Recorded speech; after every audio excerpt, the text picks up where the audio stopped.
Shabbat Shalom everyone. This week it's going to be Parshat Behar and B'chukotay. Here I'm with my son. Say Shalom to everyone.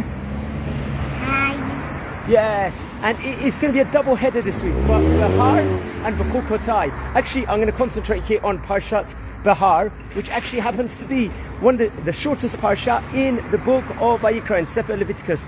Only 57 Pesukim inside this incredible Parsha, and we learn all about the halachot, the laws of a Shemittah. Shemittah is actually the 7th year where you leave your land, the farmer leaves their lands and not allowed to plow on it, not allowed to work on it on the 7th year. So automatically the cynic is going to say, what? These farmers are going to lose all their money. You know, this sounds not so good. You're going to lose a fortune over here.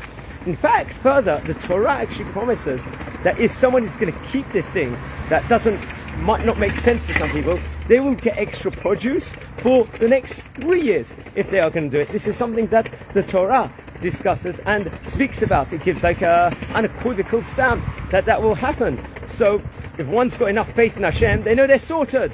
They're going to have enough produce, and it is definitely worth it. However, unfortunately, cynics out there will not follow this, unfortunately, and will not abide to these laws. However, one saw, well, of course, one has got to do this, and many of the, especially the religious farms in Israel, they will obviously keep to this and see reward for it. And famous story once, there was a moshav, a settling place called Komimiyot in Israel, and the Jewish agency in the end of the 1950s wanted to plant orchards there.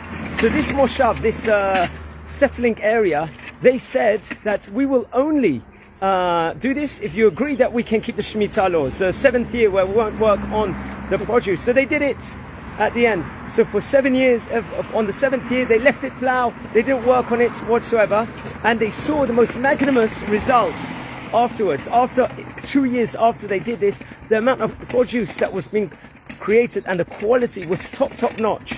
One of the miracles and one of the promises that had been achieved. And the legend says that in the surrounding areas, where there were many surrounding farms also, many of the people did not keep to the laws of Shemitah, and they did work their fields and ignored this commandment inside the Torah. And what happened was, there was a locust fest. Locusts, they came all over the land in those places and ruined the produce, so much produce in those areas, and people lost a fortune despite working on the 7th year. However, the land that was in the middle of it was not even touched, not even scathed.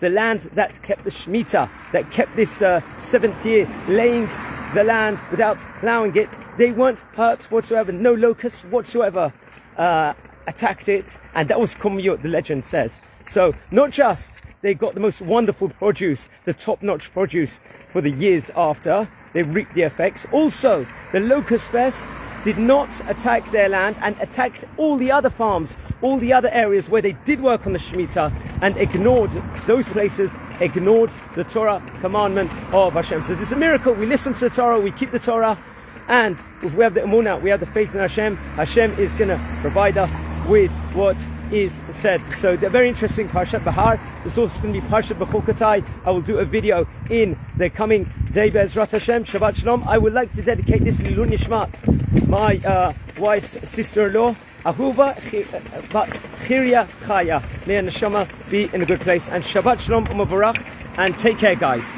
Bye.